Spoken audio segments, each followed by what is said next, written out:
Welcome back to my new video. আজকে আমরা explain করব 2023 সালে মুক্তিপ্রাপ্ত অসাধারণ হরর একটি মুভি নিয়ে। মুভিটির নাম ব্রাহ্মযোগাম। কিন্তু অবাক করার বিষয় হলো মুভিটা আজকের সময়ের হলেও এই মুভিটা ব্ল্যাক অ্যান্ড হোয়াইটে। কেন এই মুভিটা ব্ল্যাক অ্যান্ড হোয়াইটে এটাও আমরা মুভি শেষে আলোচনা করব। প্রবল খরাস্রোতা নদী, চারিদিকে ঘন জঙ্গল। সেই জঙ্গলে প্রতিদিন রাত্রের বেলায় এক সুন্দরী পিশাচিনী অর্ধ উলঙ্গ অবস্থায় ঘুরে বেড়ায় নতুন শিকারের খোঁজে। জঙ্গলের ভেতরে একটা প্রাচীন ভাঙাচোরা মহল আছে। ওই মহলের আশেপাশে অনেকগুলো কবর। কিন্তু অবাক করার বিষয় হলো সেই মহলে মাত্র দুজন মানুষ বাস করে। আর যে দুজন মানুষ বাস করে তাদের মধ্যে একজন মানুষের কোনো নাম নেই, আর আরেকজন মানুষের তো নাম আছে, কিন্তু সেই মানুষটা যে কে সেটাই রহস্য।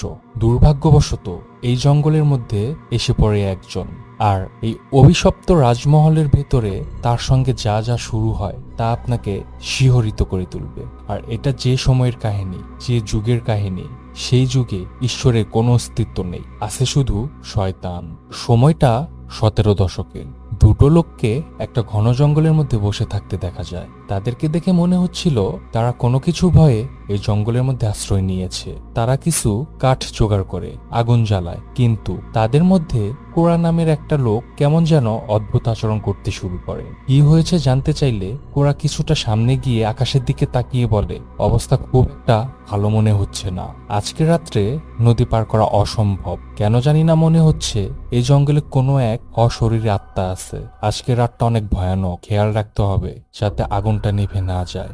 একটু পরে দুজনে ঘুমিয়ে পড়ে। ঘুম থেকে উঠে লোকটা দেখে সেখানে তার বন্ধু কোরা কোথাও নেই। লোকটি কোরাকে খুঁজতে খুঁজতে একটু সামনে গিয়ে সে দেখে একটা বড় গাছের সামনে কোরা হা করে দাঁড়িয়ে আছে। তবে তাকে দেখে মনে হচ্ছে সে যেন আর নিজের মধ্যে নেই। লোকটি কোরাকে অনেকবার ডাকে, কিন্তু কথাগুলো যেন কোরার কান পর্যন্ত পৌঁছাচ্ছিল না। হঠাৎ করে দেখা যায় জঙ্গলের উল্টো পাশে ওই বড় গাছটার ওপার থেকে গয়না পরা এক অর্ধ উলঙ্গ সুন্দরী মেয়ে বেরিয়ে আসে। তাকে দেখেই এই লোকটা হঠাৎ চমকে ওঠে আর বলে যে যক্ষিণী। যক্ষিণী কথার অর্থ হলো পিশাচিনী। পিশাচিনীরা নিজেদের মায়াজালে কাউকে ফাঁসিয়ে সেই মানুষটাকে হত্যা করে ফেলে, ঠিক যেমন কোরাকে নিজের মায়াজালের বশে সে বশীভূত করে ফেলেছে এবং তারপর তার নগ্ন শরীরের মোহে জড়িয়ে কোরার সঙ্গে ঘনিষ্ঠ হওয়ার লোভ দেখিয়ে কামড়ে ছিঁড়ে খায় এই যক্ষিণী। লোকটা নিজের সঙ্গীকে হারিয়ে প্রাণ বাঁচাতে জঙ্গলের মধ্যে ছুটে ছুটে সেই নদীটা খুঁজে বের করার চেষ্টা করে, যে নদীটা পার করলে এই ভয়ঙ্কর জঙ্গলটা পার করতে পারবে। বেশ কয়েকদিন জঙ্গলের নানান জায়গায় ঘুরে লোকটা শেষ পর্যন্ত নদীটা খুঁজে পায়, কিন্তু নদীটা খরস্রোতা নদী, পাহাড়ের উপর থেকে ঝর্ণা হয়ে নিচে নেমে গেছে। কাজেই এই সময় যতটা জল আছে নদীতে, এই নদী পার করা প্রায় অসম্ভব। ক্লান্ত এবং ক্ষুধার্ত শরীর নিয়ে চলতে চলতে জঙ্গলের প্রান্তে পরিত্যক্ত একটা প্রাসাদের সামনে পৌঁছায় সে। চারিদিকে কেমন যেন বড় বড় ঘাসের জঙ্গল, জায়গাটা বেশ থমথমে। সেখানে ঢুকেই সে দেখতে পায় কিছু নারকেল পড়ে আছে। খিদের জ্বালা বড় মহাজ্বালা। লোভ সামলাতে না পেরে সে নারকেল খেতে গেলে পেছন থেকে এক অর্ধ উলঙ্গ লোক বলে, কে রে তুই, আর এখানে কেন তুই? এত জায়গা থাকতে কি করিস এখানে? লোকটার কথা শুনেই সে ক্ষুধার্ত ব্যক্তি ভয়ে ভয়ে বলে, নদী পার করতে না পেরে জঙ্গলে পথ হারিয়ে ফেলেছি, আমাকে একটু সাহায্য করুন। রুমের ভেতর থেকে ভারী গলায় তখন একটা আওয়াজ ভেসে আসে, কে ঢুকেছে আমার প্রাসাদে? কে আসিস? ওকে বলে দে আমার অনুমতি ছাড়া এখানে একটা মাছি পর্যন্ত ঢুকতে পারে না। এই কথাটা শুনে লোকটাকে সেই অন্দরমহলের সামনে নিয়ে গিয়ে দাঁড়া করানো হয়। দেখা যায় বেরিয়ে আসে সেই প্রাসাদের মালিক, যার নাম কুড্ডুমানপুর। নাম না জানা লোকটি এতক্ষণে তার নিজের নাম জানায়। লোকটি বলে, আমার নাম থেওয়ান, পেশায় আমি একজন পানন।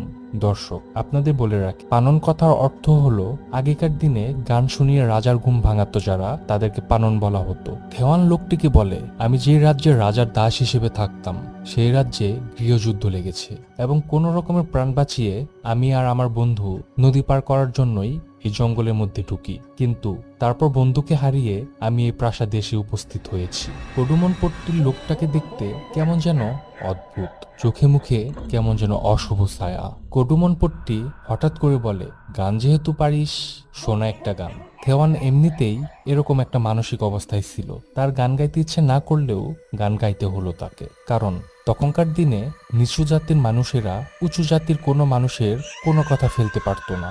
গান শোনার পর কডুমনপট্টির তার গান পছন্দ হয়ে যায়। সে বলে, আমার এখানে থাকবি, এ প্রাসাদের মধ্যে খাবার দাবার সব পাবি। থেওয়ান তখন কৃতজ্ঞতাবশত সেখানে থাকতে রাজি হয়ে যায়। দেখা যায় যেই লোকটা প্রথমে থেওয়ানকে ডাব খেতে দেখেছিল, সেই লোকটা হলো এ প্রাসাদের রাঁধুনি। রাঁধুনি থেওয়ানকে থাকার ঘরে নিয়ে যায়। প্রাসাদের চারদিকটা কেমন যেন কালো কুচকুচে, চারিদিকে মাকড়সার জাল।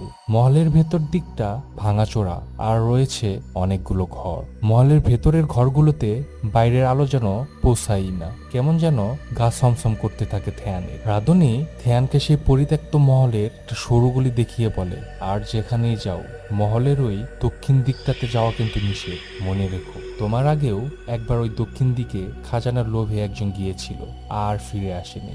সেদিন রাত্রের বেলা কডুমনপট্টিকে গান শোনানোর পর খেতে খেতে থেওয়ান হঠাৎ বলে, এই যে আমি এই জঙ্গলের মধ্যে অসহায় অবস্থায় ছিলাম, আপনি আমাকে আশ্রয় দিয়েছেন। আমি এই যে খেতে পারছি, এই সব কিছুই তো উপরওয়ালার দয়া। ঈশ্বর যদি না চাইতেন এগুলো কিছুই হতো না। এই ঈশ্বর কথাটা শোনা মাত্রই কডুমনপট্টি প্রচন্ড রেগে যায়। সে বলে, কি বললি? ঈশ্বর? কোথায় তোর ঈশ্বর? মানুষ নিজের ভাগ্যে চলে, আর উপরওয়ালা বলতে কিচ্ছু হয় না। তুই যে খাবারগুলো খাচ্ছিস সেটা আমার দেওয়া, আর এখানে যে থাকতে পারছিস সে আশ্রয়টাও আমার দেওয়া। দেওয়ান কডুমনপট্টির কথাগুলো শুনে কেমন একটা অবাক হয়ে যায়। তার মনে একটা খটকা লাগে। সে ভাবতে থাকে, কডুমনপট্টির লোকটা তো ভীষণ জ্ঞানী, কিন্তু ঈশ্বরের নাম শুনে এরকম খেপে গেল কেন? সেদিন রাত্রে সবাই ঘুমিয়ে পড়ার পর মহলের বাইরের দিকে যায় থেওয়ান, এবং বেশ কিছু মাটির টিপি দেখে সে। মাটির টিপিগুলো দেখে তার আত্মা কেমন যেন কেঁপে ওঠে, কারণ সেই মাটির টিপিগুলো ছিল মানুষেরই কবর। এরকম একটা জঙ্গলে থমথমে পরিবেশে এতগুলো মানুষের কবর একসাথে কেন? এই মানুষগুলো কারা ছিল? সেই কবরের আশেপাশে চারিদিক থেকে কেমন যেন একটা শব্দ ভেসে আসছিল। থেওয়ান আর এক মুহূর্ত সেখানে দাঁড়ায় না, দ্রুত সেখান থেকে ছুটে আবার মহলে ফিরে আসে, এবং সেই মহলের নিষিদ্ধ অংশ অর্থাৎ দক্ষিণ অংশ থেকে কেমন যেন অদ্ভুত আওয়াজ শুনতে পায়। তবে প্রথমবার না, এর আগেও সে এরকম আওয়াজ অনেকবার শুনেছে। রাঁধুনিকে জিজ্ঞেস করলে রাঁধুনি ব্যাপারটা এড়িয়ে যায়। থেওয়ান সিদ্ধান্ত নেয় সে আজ রাত্রের বেলায় সে নিষিদ্ধ প্রান্তে যাবে, এবং সেখানে গিয়ে সে দেখে অদ্ভুত ব্যাপার। সে ঘরের মধ্যে কোনো মানুষ নেই, কিন্তু এক থালা ভাত রাখা আছে, এবং নিচের দিকে তাকাতেই সে দেখতে পায় একটা লম্বা মোটা লোহার শিকল। দেখে মনে হয় কাউকে শিকল দিয়ে বেঁধে এই ঘরের মধ্যে আটকে রাখা হয়েছে। পরদিন সকালবেলায় কডুমনপট্টির পাশা খেলা আওয়াজে থেয়ানের ঘুম ভাঙে। বাইরে বেরিয়ে থেওয়ান কডুমনপট্টিকে দেখে একাই পাশা দান চালছে। থেওয়ান একটু এগিয়ে গিয়ে সেই খেলার প্রতি আগ্রহ দেখায়। কডুমনপট্টি হেসে বলে, তুই খেলা জানিস? আয় আমার সাথে খেল, কিন্তু মনে রাখিস আমার সাথে খেলতে গেলে তোকে কিন্তু কোনো একটা জিনিস কিছু না কিছু বাজি রাখতে হবে। থেওয়ান বলে, আমি তো গরিব, আমার কাছে তো বন্ধক রাখার মতো কিচ্ছু নেই। কডুমনপট্টি তার দিকে হেসে তাকিয়ে বলে, আছে তো, সব থেকে গুরুত্বপূর্ণ জিনিস হলো সময়। তোর বাকি জীবনের যতটুকু সময় বেঁচে আছে সেটা আমাকে দে, সারা জীবন আমার দাস হয়ে এখানেই থাক। থেওয়ান কথাগুলো শুনে ভয় পেয়ে যায় এবং পাশা খেলতে না করে দেয়, কিন্তু কডুমনপট্টি চালাকি করে থেওয়ানকে দিয়ে পাশার প্রথম চালটা চালিয়ে দেয়, এবং নিজের চালের বেলায় পাশার গুটিটা নিজের কোনো এক অলৌকিক শক্তির দ্বারা পাল্টে দেয়। কডুমনপট্টি জিতে যায়। সেদিন রাত্রের বেলায় থেওয়ান যখন রান্নাঘরে যায়, রাঁধুনি তাকে দেখে কেমন আফসোসের সুরে বলতে থাকে, শেষ অবধি তোমাকেও বন্দি বানালো ওই শয়তানটা। থেওয়ান রাঁধুনির কথায় তেমন কোনো পাত্তা দেয় না, সে সেখান থেকে চলে যায়। খেতে বসার সময় কডুমনপট্টি থেওয়ানকে বলে, এক সময় তোমার মতোই একটা লোক এই মহলে থাকতে এসেছিল, তবে কিছুদিন পর ওই যে রাঁধুনিকে দেখছো, ওই রাঁধুনি থেকে সাবধান। ওই রাঁধুনি ওই লোকটাকে পাগল করে দেয়, এবং শেষ পর্যন্ত ওই লোকটা আমাকে বিভিন্নভাবে বিরক্ত করতে শুরু করে। তারপর আমি কি করেছিলাম জানো? লোকটাকে শাস্তি দেওয়ার জন্য মহলের বাইরের দিকে একটা জমির নিচে জ্যান্ত পুঁতে রেখেছিলাম সারা জীবনের মতো। জ্যান্ত পোতার কথা এরকম সাবলীলভাবে বলতে দেখে থেওয়ান অবাক হয়ে যায় এবং একইভাবে সে বুঝতে পারছে না যে সে কাকে অবিশ্বাস করবে, রাধুনীকে না কডুমন পট্টিকে। কিন্তু এতটুকু সে ভালো করেই বুঝতে পেরেছে, এই ঘন জঙ্গলের মধ্যে এই ভাঙা প্রাসাদে সে খুব ভালোভাবে ফেসে গেছে। একটু পরে সেখানে রাধুনী আসে এবং সঙ্গে কটুমন পট্টি। তাদের মধ্যে তর্কাতর্কি শুরু হয়ে যায় এবং এই সময় থেবান এমন একটি দৃশ্য দেখে যেটা সে কল্পনাও করতে পারেনি। সে দেখে কডুমন পট্টি চেয়ারে বসেই দূরে থাকা সে রাধুনীকে নিজের কাছে টেনে নেয় কোনো এক অজানা শক্তির বলে এবং তার গলা চিপে ধরে। কিন্তু অবাক করার ব্যাপার, রাধুনীকে কিন্তু সে মারে না। যে লোকটা সামান্য বিরক্ত হলেই অন্য কোনো লোককে জ্যান্ত মাটির নিচে পুঁতে দেয়, সেই লোকটা রাধুনীকে কেন ছেড়ে দিল, এর উত্তর আমরা পরে জানতে পারবো। থেওয়ান কিন্তু এতক্ষণে বুঝে গেছে যে কডুমন পট্টি কোনো সাধারণ মানুষ নয়, কোনো এক বিশেষ শক্তি তার মধ্যে আছে। রাত আরো গভীর হয়। রাধুনীকে গিয়ে থেওয়ান জিজ্ঞেস করে, কডুমন পট্টি আসলে কে? রাধুনী বলে, যদি কডুমন পট্টির ব্যাপারে জানতে হয় তাহলে সবার আগে তোমাকে এই মহলের ইতিহাস সম্পর্কে জানতে হবে। তখন রাধুনী বলতে থাকে সে বহু বছর আগের কথা। চুডডেলেন পট্টি নামে একজন বিরাট ঋষি বা সাধু এই মহলে থাকতো। সে একবার এক দেবী যার নাম বারাহি তার আরাধনা করে। দেবী তার আরাধনায় প্রচন্ড প্রসন্ন হয় এবং তাকে আশীর্বাদ হিসেবে একটা বিশেষ বাক্স দেয়। সে বাক্সের মধ্যে এমন একটা দৈত্য বা দানব ছিল যার নাম ছিল চাতান। এই চাতানের কাছে যা চাওয়া যাবে সে সেটা এনে দেবে। তবে চুডডেলেন পট্টি ছিল অত্যন্ত লোভী। সে ভাবলো চাতানের কাছে একটার পর একটা জিনিস কি চাবো, এর থেকে চাতানকে নিজের বশে নিয়ে নেই। চাতানকে সে শিকল পরিয়ে নিজের বন্দী বানিয়ে এরপর তার উপর অনেক অত্যাচার করতে থাকে। একদিন চুডডেলেন পট্টি যখন নেশাগ্রস্ত অবস্থায় যাচ্ছিল, তখন চাতান তার চোখের দিকে তাকিয়ে চুডডেলেন পট্টির আত্মাকে নিজের মধ্যে ঢুকিয়ে নেয় এবং তাকে খুন করে ফেলে। তবে চাতান কিন্তু শুধুমাত্র চুডডেলেন পট্টিকে খুন করে থেমে থাকেনি। চুডডেলেন পট্টির বংশের মেয়ে বাচ্চা সহ সকলকে নির্মমভাবে হত্যা করে। তারপর থেকে অনেক ঋষি চাতানকে বশ করার চেষ্টা করে, কিন্তু কেউ পারে না। শেষমেশ কুড্ডমন পট্টি নামের একজন, যে কিনা চুডডেলেন পট্টির বংশধর ছিল, সে এই মহলে আসে এবং চাতানকে নিজের বশে নিয়ে আসে। এইসব শুনতে শুনতে থেওয়ান ভাবতে থাকে, তাহলে সেই দিন গুপ্ত ঘরে গিয়ে যে শিকলটা সে দেখেছিল সেটা দিয়ে হয়তো চাতানকে বেঁধে রাখা আছে। পরের দিন রাত্রে বেলায় থেওয়ান এমন কিছু দেখে ফেলে যেটা সে কল্পনাও করতে পারেনি। সে দেখতে পায় ওই যে সেই দিন বন্ধুকে নিয়ে জঙ্গলে ঘুরতে বের হয়েছিল, তখন তারা যে পিশাচিনীকে বা যক্ষিণীকে দেখেছিল, সেই যক্ষিণী এই মহলের দিকে আসছে। জঙ্গলে থাকা কীট পতঙ্গ পোকামাকড়গুলো কেমন যেন অদ্ভুত আওয়াজ করতে শুরু করে। থেওয়ান দেখে একটা ঘরে বসে গায়ে ছাই ভস্য মেখে কুড্ডমন পট্টি বসে আছে। সেই যক্ষিণী কুড্ডমন পট্টির সামনে আসে এবং দেখা যায় সেই পিশাচিনী কুড্ডমন পট্টির সঙ্গে যৌন সম্পর্কে লিপ্ত হচ্ছে।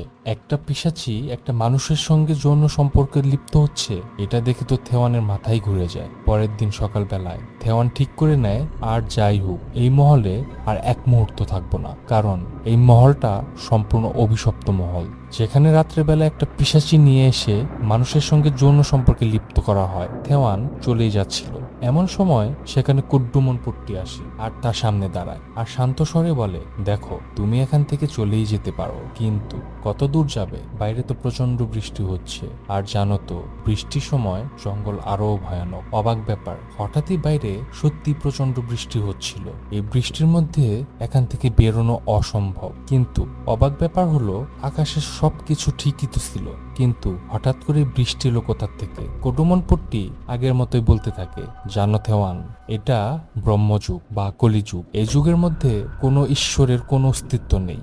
ঈশ্বরকে ডাকো, যদি তোমায় বাঁচাতে পারে তো বাঁচিয়ে দেখা, কারণ এই যুগের মধ্যে একমাত্র শক্তিশালী মানুষদের স্থান আছে, যেমন আমি। এই ঘটনার পর বেশ কিছুদিন কেটে যায়, কিন্তু বৃষ্টি থামার কোনো নামই নেই। থেওয়ান আর অপেক্ষা করতে না পেরে অধৈর্য হয়ে মহলের বাইরের দিকটা এসে দেখে রাধুনী কবরের মতো একটা গর্ত খুঁড়ছে। থেওয়ান ভয় পেয়ে যায়। এরপর তার মনে হয় কুডুমন পট্টির নির্দেশে গর্ত করছে এই রাধুনী। থেওয়ান আর কোনো কিছু না ভেবে মহল থেকে যে কোনো উপায়ে পালানোর জন্য দৌড়াতে শুরু করে, কিন্তু কিছুটা পথ গিয়েই তার শরীর প্রচন্ড খারাপ হতে শুরু করে। পেটে প্রচন্ড ব্যথা, কাশি এবং তার সাথে গলা দিয়ে রক্ত বের হতে শুরু করে। এক সময় থেয়ানের চোখের সামনে সবকিছু ঝাপসা হয়ে যায়। প্রাণ বাঁচাতে সে কোনো রকম সে মহলের মধ্যে আবার ফিরে আসে। কডুমন পট্টি ওখানেই দাঁড়িয়েছিল। কডুমন পট্টিকে দেখে সে বলে, প্রভু আমাকে বাঁচান। কডুমন পট্টি ঠান্ডা স্বরে বলে, আমার অনুমতি না নিয়ে চলে যাচ্ছিলি? অনুমতি নিয়ে আমার থেকে। থেওয়ান বলে, প্রভু আমাকে যাওয়ার জন্য অনুমতি দিন। কডুমন পট্টি তখন বলে, আমার পছন্দ হয়নি, অন্যভাবে রিকোয়েস্ট কর। থেওয়ান আবার অনুরোধ করে, তাকে এখান থেকে যাওয়ার জন্য অনুমতি দিতে বলে। কডুমন পট্টি বলে, অনুমতি দিলাম না, যেতে পারবি না। এই বলে সে দানবের মতো হাসতে শুরু করে এবং থেওয়ান সেখানেই অজ্ঞান হয়ে যায়। জ্ঞান ফেরার পর রাধুনী তাকে বলে, তুমি অযথাই চেষ্টা করছো। এর আগেও অনেকে এখান থেকে পালানোর চেষ্টা করেছে, কিন্তু কেউ এখান থেকে জীবিত অবস্থায় পালাতে পারেনি। এবং আরেকটা জিনিস, যারা এখানে একবার আসে তারা সবাই ধীরে ধীরে নিজের নাম, পরিবার এবং অতীতের সমস্ত কথা সে ভুলে যায়। থেওয়ান তখন মনে করার চেষ্টা করে তার নিজের নাম কি, তার মায়ের নাম কি, তার গ্রামই বা কোথায়। কিন্তু অবাক করার ব্যাপার হলো অতীতের কোনো কিছুই থেওয়ানের আর মনে পড়ছে না। নিজের নামটা পর্যন্ত মনে করতে পারছে না। রাধুনী থেওয়ানকে মহলে সেই গোপন ঘরে নিয়ে যায়, যেখানে থেওয়ান একদিন ভুল করে ঢুকে পড়েছিল। সেখানে গিয়ে রাধুনী তাকে একটা লাশ দেখিয়ে বলে, এই লোকটাও তোমার মতো একবার এই মহলে এসেছিল এবং ফেসে গিয়েছিল। ধীরে ধীরে ইনিও এনার নাম, পরিচয় সবকিছু ভুলে উন্মাদ হয়ে যায় এবং এনাকেই উল্টে লোহার শেকল দিয়ে এখানে বেঁধে রাখতে হয়। আর তুমি জানো এই লোকটাকে? এই লোকটা হলো আসল কড্ডুমান পট্টি। আর যাকে তুমি এতদিন ধরে কড্ডুমান পট্টি হিসেবে দেখছো, সেই লোকটা একজন বেশধারী। ওই লোকটা আর কেউ নয়, ওটা হলো সেই শয়তান যার নাম চাতান। আমি তোমাকে সেদিন আসল সত্যি কাহিনীটি বলিনি। কড্ডুমান পট্টি মহলে চাতানকে ধরার জন্য এসেছিল, কিন্তু তারপর সে নিজেই শিকার হয়ে যায়। চাতানকে দেখে রক্তে মাংসে গড়া মানুষ মনে হলেও সে আসলে শুধুমাত্র একটা পিশাচ। তার মধ্যে মন, দয়া, মায়া বলতে কিচ্ছু নেই, শুধুমাত্র আছে ঈশ্বরের প্রতি ঘৃণা আর মৃত্যুর নেশা। থেওয়ান এই কথাগুলো শুনে যেন আকাশ থেকে পড়ে। সে কি বলবে, কি করবে কিছুই বুঝে উঠতে পারছিল না। এবং এর সাথে এটাও পরিষ্কার হয়ে যায় যে সেদিন ঈশ্বরের নাম শোনার পর কেন কড্ডুমান পট্টি অর্থাৎ চাতান রেগে গিয়েছিল, কারণ সে যে আসলে শয়তান। এই চাতানকে শেষ করার কোনো উপায় আছে কিনা জানতে চাইলে রাধুনী জানায় যে এই মহলে মাটির নিচে, যেখানে এই মহলের চালের ভান্ডার সংরক্ষণ করা হয়, তার নিচের অংশে একটা গোপন ঘরে, যে ঘরটার ভিতরে ঢুকলে তার মধ্যেও আরো একটা ছোট ঘর পাওয়া যাবে। সেই ঘরটার মধ্যে একটা প্রদীপ জ্বলছে, তবে সেই ছোট ঘরের দরজাটা সবসময় বন্ধ থাকে। আর তার ঠিক উপরের ঘরটাতেই থাকে চাতান, যে কিনা সর্বদা সেই প্রদীপটাকে পাহারা দিচ্ছে। রাধুনী সেই ঘরের চাবি খোঁজার অনেক চেষ্টা করেও আজ অব্দি সেই চাবি খুঁজে পায়নি। এটা জানার পর থেওয়ান আর রাধুনী মিলে ঠিক করে তারা যেভাবেই হোক ওই চাবিটা খুঁজবে এবং চাতানকে শেষ করে এই অভিশপ্ত মহল থেকে বেরিয়ে যাবে। থেওয়ান এবার নিজের থেকে পাশা খেলতে চায় এবং বিভিন্ন চালাকি করে সে জেনে যায় যে কড্ডুমন পট্টির বেশে চাতান ওই চাবির গুচ্ছটা নিজের ধুতিতে রেখে দেয়। ফিরে এসে থেওয়ান রাধুনীকে বলে, শোনো, একটা বুদ্ধি করেছি। আজকে রাত্রেবেলায় মদের সঙ্গে বেশ সুস্বাদু কোনো একটা মাংস রান্না করো এবং চাতানকে খাওয়াও। এই সুযোগটা কাজে লাগিয়ে আমি ওই চাবির গোছাটা জোগাড় করব। কথা মতো রাধুনী যখন বিশেষ প্রস্তুতি নিয়ে খাবারগুলো তৈরি করছিল, তখন চাতান তার কাছে আসে এবং আবারও আগের মতো গলা টিপে ধরে, কিন্তু এবারও সে তাকে মারে না, উল্টো তাকে শাসিয়ে বলে, তোকে তো বলেছিলাম থেওয়ানের জন্য একটা কবর খুঁড়তে, ভালো চাস তো সেই কবরটা তাড়াতাড়ি খুঁড়ে রাখ, কারণ আমি আর থেওয়ানকে সহ্য করতে পারছি না। রাত্রে খাবার সময় চাতানকে ভালো করে খাইয়ে মদের নেশায় মাতাল করে তার থেকে চাবি নেওয়ার চেষ্টা করে থেওয়ান, কিন্তু থেওয়ান চাতানের ধুতিতে ওই চাবিটা খুঁজে পায় না। চাতান ছিল অত্যন্ত চতুর, সে আসলে মদের নেশায় ঘুমিয়ে পড়েনি, নেশাগ্রস্ত হওয়ার নাটক করছিল। হঠাৎই দেখা যায় চাতান থেওয়ানের গলা টিপে ধরে এবং তার শরীর থেকে তার আত্মাটাকে টেনে নিজের মধ্যে নেওয়ার চেষ্টা করে। ঠিক এই সময় মাটির নিচে সেই দরজা খোলার আওয়াজ আসে। সে বুঝতে পারে কেউ একজন নিচের ঘরে ঢুকেছে এবং চাতান নিজের ধুতির উপর হাত দিয়ে দেখে তার চাবি তার কাছে নেই।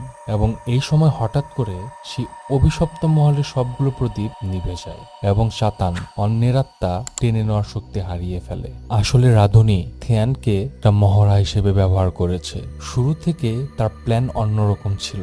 চাতান যখন রান্নাঘরে গলা টিপে ধরেছিল রাধুনীর, তখনই রাধুনী তার থেকে চাবিটা চুরি করে নেয় এবং থেওয়ানকে ইচ্ছে করেই সে চাবিটা চুরি করতে পাঠায়, কারণ যখন চাতান থেওয়ানকে মারতে ব্যস্ত থাকবে সেই সময় রাধুনী নিজের কাজ হাসিল করে নিতে পারবে।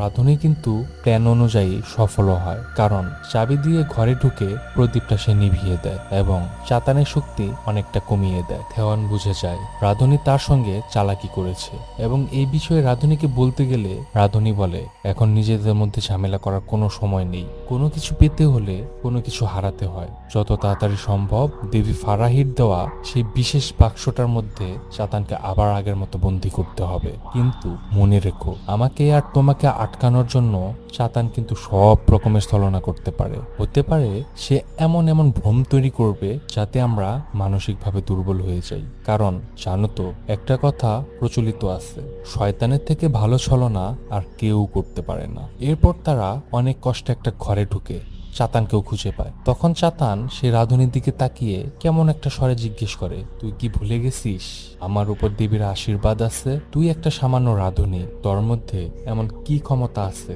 যে তুই আমার মতো একজন বলবানকে নিজের বশে আনবি? এই কথা শুনে চাতান এবং থেওয়ান সবাইকে অবাক করে দিয়ে রাধুনী বলে, আমার আসল পরিচয় কখনো জানতে চেয়েছো? আমি কে? আমি হলাম কুড্ডুমান পট্টির ছেলে, তার অবৈধ সন্তান। কুড্ডুমান পট্টির এক দাসীর সঙ্গে অবৈধ সম্পর্ক ছিল এবং সেই সম্পর্কের জেরে এক সন্তান জন্ম নেয়, আর এই সন্তানই হলো এই রাধুনী। অর্থাৎ এই রাধুনী শরীরেও কুড্ডুমান পট্টির বংশের রক্ত বইছে। আর দেবী ফারাহির দেওয়া পর অনুযায়ী পট্টি বংশে রক্ত বইছে এরকম কেউই চাতানকে বশ করতে পারে এবং এজন্যই চাতান শুরুতেই পট্টি বংশের সকল মানুষকে হত্যা করেছিল। কিন্তু সে জানতো না কুড্ডুমান পট্টির একটা অবৈধ সন্তান আছে, যে কিনা এতদিন পর তার সামনে দাঁড়িয়ে। চাতান বুঝতে পারে তার খেলা হয়তো এবার শেষ, তাই প্রথমে সে শক্তি প্রয়োগ করে জেতার চেষ্টা করে। কিন্তু দেখা যায় রাধুনী কিন্তু একটু একটু তন্ত্র সাধনা জানতো, যার সাহায্যে এবং থেওয়ানের সহযোগিতায় চাতানকে সে অনেকটা ঘায়েল করতে পারলেও চাতান তার বিশেষ শক্তি প্রয়োগ করে সবাইকে অজ্ঞান করে সেখান থেকে উধাও হয়ে যায়। রাধুনী আর থেওয়ানের যখন জ্ঞান ফিরে, তখন রাধুনী দেখে যে মহলে সম্পূর্ণ একটা অন্য প্রান্তে এসেছে তারা, আর তার মনে হয় কেউ যেন মহলটাকে নাগরদোলার মতো ঘোরাচ্ছে। রাধুনী নিজেকে বাঁচাতে এক দেয়াল থেকে অন্য দেয়ালের উপর আছাড় খেয়ে পড়তে থাকে, আর অন্যদিকে থেওয়ান চাতান আর রাধুনীকে খুঁজতে খুঁজতে মহলের একটা প্রান্তে সুড়ঙ্গের মতো কোথাও চলে আসে এবং এক সময় সে দেখে সুড়ঙ্গের মধ্যে আর কোনো রাস্তা নেই, সামনেও দেওয়াল, পিছনের দেওয়াল, এবং আস্তে আস্তে দেখা যায় বাড়িটা ক্রমশ নিচের দিকে নামতে শুরু করছে এবং এক সময় থেওয়ানের উঠে দাঁড়ানোর মতো আর কোনো জায়গা থাকে না। চারদিকের দেওয়াল তাকে যেন চাপা দিতে শুরু করে এবং ধীরে ধীরে থেওয়ানের মশালটাও নিভে যায়। দৃশ্য পরিবর্তন হয়। দেখা যায় অনেকক্ষণ ধরে চেষ্টা করার পর রাধুনী তার বাবা মানে আসল কুড্ডুমান পট্টির শেখানো মন্ত্র প্রয়োগ করে চাতানকে খুঁজে বের করে এবং ততক্ষণে থেওয়ান যেখানে আটকে পড়েছিল সেখান থেকে দেয়ালের কিছু অংশ ভেঙে সে বেরিয়ে আসে এবং তাকে দেখে রাধুনী বারাহির সেই বিশেষ বাক্সটা দেখায় যেখানে চাতানকে বন্দী করতে হবে এবং সেটা খুলতে বলে। চাতান আবারও থেওয়ানকে নিজের কথার জালে ফাঁসিয়ে ভয় দেখায়, আর এই সুযোগে চাতান রাধুনীর উপর ঝাঁপিয়ে পড়ে এবং মাটিতে ফেলে তার গলা টিপে ধরে। তবে এবার অনেক সাহস জোগাড় করে থেওয়ান চাতানের ঘাড়ে ছুরি মেরে দেয়। চাতান একদম ঘায়েল হয়ে যায় এবং এটা দেখে রাধুনী এগিয়ে আসে এবং তার বাঁ হাতের আঙ্গুলের থেকে আংটিটি খুলে নেয় আর আহত চাতানের গায়ে আগুন লাগিয়ে দেয়। চাতান যন্ত্রণায় ছটফট করতে থাকে এবং চাতানের গায়ের আগুন প্রাসাদের বেশ কিছু জায়গায় লেগে যায়। এক সময় কুড্ডুমান পট্টির রূপ ধরা যে শরীরের মধ্যে চাতান ছিল সেই শরীরটা পুরে শেষ হয়ে যায়, কিন্তু চাতান তো শেষ হয় না। ওই জ্বলে যাওয়া লাশটার মধ্যে থেকে আসল চাতান বেরিয়ে আসে। কি ভয়ঙ্কর সে রূপ! তার একটা হুঙ্কারে মহলের চারপাশ কেঁপে ওঠে। রাধুনী যে আংটিটা নিয়েছিল সে আংটিটাই হলো চাতানকে কন্ট্রোল করার চাবিকাঠি। ওই আংটিটা পরে তাকে বাক্সে বন্দি করার পালা এবার। তাই এবার তাকে উদ্দেশ্য করে রাধুনী বলে, আমি এই দিনটার জন্য অনেকদিন অপেক্ষা করেছি, আজ থেকে আমি তোর মালিক। এই বলে সে আংটিটা পরতে যাবে, তখনই থেওয়ান তাকে বাধা দেয় এবং বলে, এই আংটিটা দয়া করে পরবেন না। আপনি তাহলে এতদিন এই মহলে ছিলেন শুধুমাত্র ক্ষমতার লোভে? এই শয়তানটাকে বশ করার জন্য? আপনি কি আর শেষ চান না? আর আপনি যদি এই আংটিটি এখন পরেন তাহলে আপনিও আপনার পূর্বপুরুষের মতো ভালো খারাপের বিচার হারাবেন এবং ধীরে ধীরে ওই চাতান আপনাকেও নিজের কবলে করে নেবে। কিন্তু রাধুনী বলে, আমি ছিলাম অবৈধ সন্তান, তার কোনো কিছুর উপর আমার অধিকার ছিল না। তবে আজ কেউ আমাকে থামাতে পারবে না। এই শয়তানকে বশ করব আমি, আর এই মহলের রাজা হব আমি। আর তুমি যদি আমাকে বাধা দিতে আসো তাহলে তোমাকেও শেষ করে ফেলবো। আর এই কথাটা শোনার পর থেওয়ানের মাথা হয়ে যায় গরম। সে বুঝতে পারে শুধুমাত্র ক্ষমতা আর শয়তানের শক্তি পাওয়ার জন্য রাধুনী তাকে ব্যবহার করেছে। তাদের মধ্যে মারামারি শুরু হয়ে যায়। রাধুনী থেওয়ানকে মারার অনেক চেষ্টা করে, কিন্তু উল্টো থেওয়ান তার উরুতে, বুকে এবং পায়ের মাঝে ছুরি মেরে দেয়। এরপর রাধুনীও থেওয়ানকে সুযোগ পেয়ে পিঠে ছুরি বসিয়ে দেয়। এরপর তার পিঠের উপর কামড় বসিয়ে দেয়। দেখা যায় পুরো মহলটা এবার কেঁপে উঠেছিল, কারণ চাতানের গায়ে যখন আগুন লেগেছিল মহলের অনেক জায়গায় আগুন ছড়িয়ে পড়েছিল।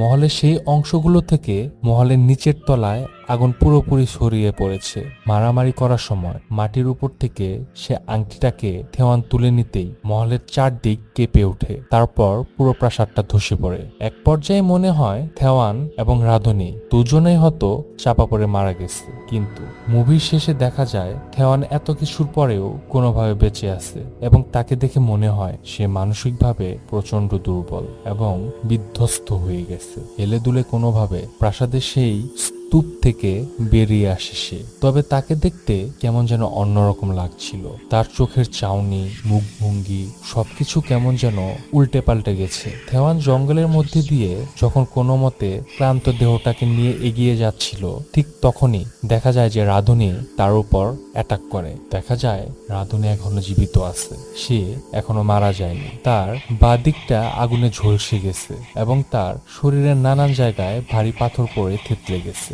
তবুও যেন ওই আংটির লোভে সে অন্ধের মতো ছুটে এসেছে, কারণ লোভ বড়ই খারাপ জিনিস, ভালো মানুষকেও শয়তান করে তোলে। রাধুনী থেওয়ানকে মাটিতে ফেলে সমানে ঘুষি মারতে থাকে। তবে মারতে মারতে একসময় রাধুনী বলে, তোমার বা কানের দুল ডান কানে কিভাবে গেল?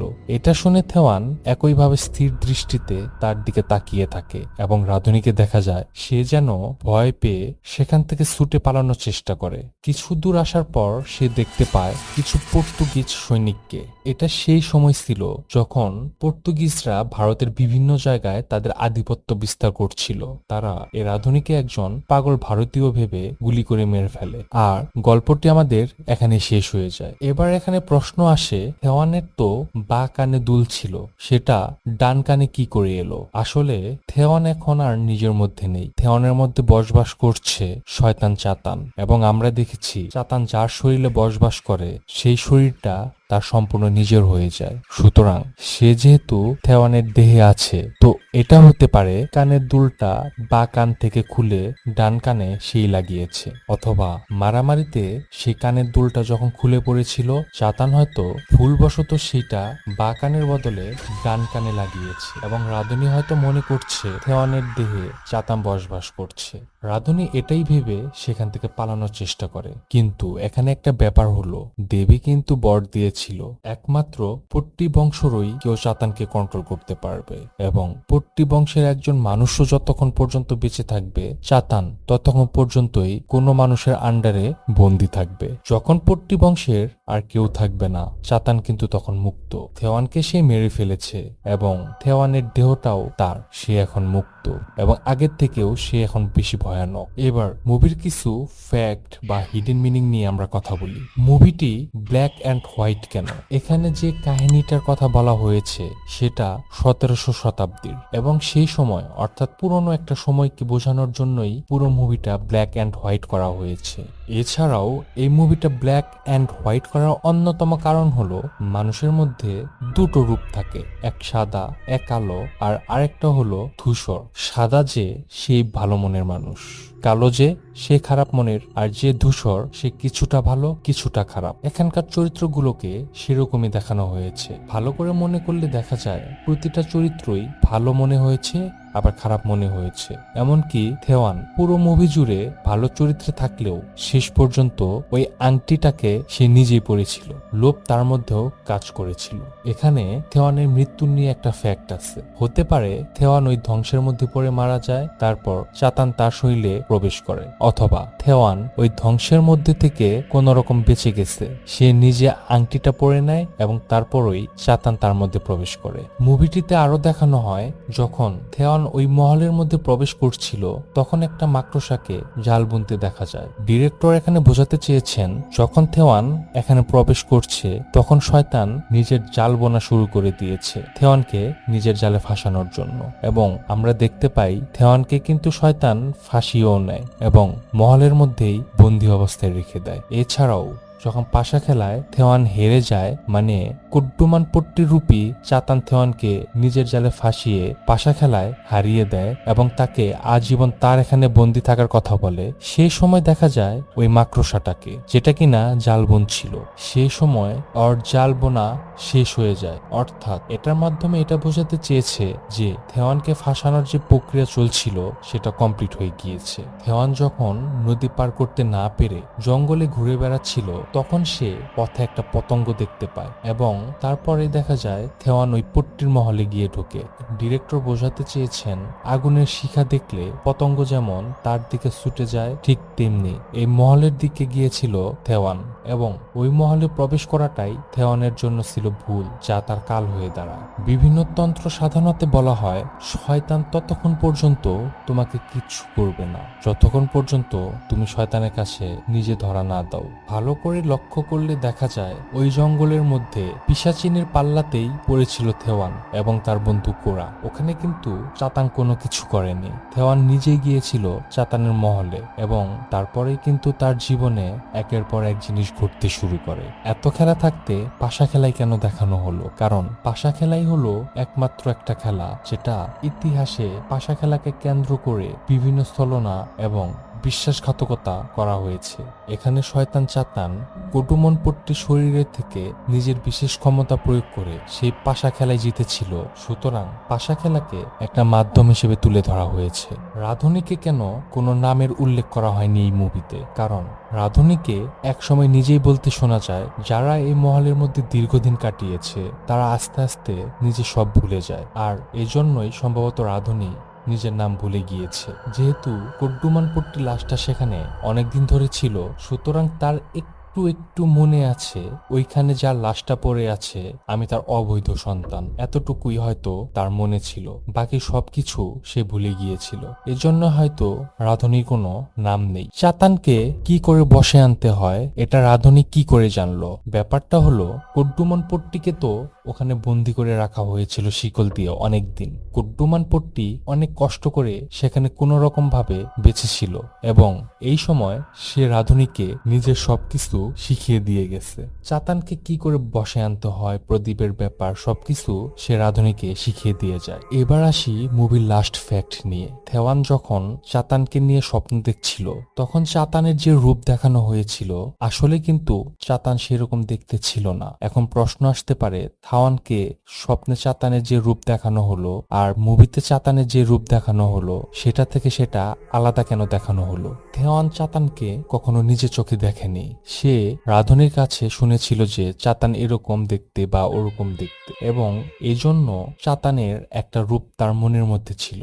এজন্যই সে যখন স্বপ্ন দেখছিল সে নিজের মতো করে চাতানকে ওখানে দেখেছিল, এবং পরবর্তীতে যখন আমরা চাতানের আসল রূপ দেখি তখন চাতানকে ভিন্ন লেগেছিল, কারণ আসল রূপ মুভির লাস্টের দিকে দেখানো হয় চাতানের। তো দর্শক, আজকের মুভি এক্সপ্লেনটি আপনাদের কাছে কেমন লেগেছে কমেন্ট বক্সে আমাদেরকে অবশ্যই জানাবেন। ভালো লেগে থাকলে লাইক করতে ভুলবেন না। আমাদের চ্যানেলে নতুন হয়ে থাকলে সাবস্ক্রাইব করে আমাদের পাশেই থাকবেন।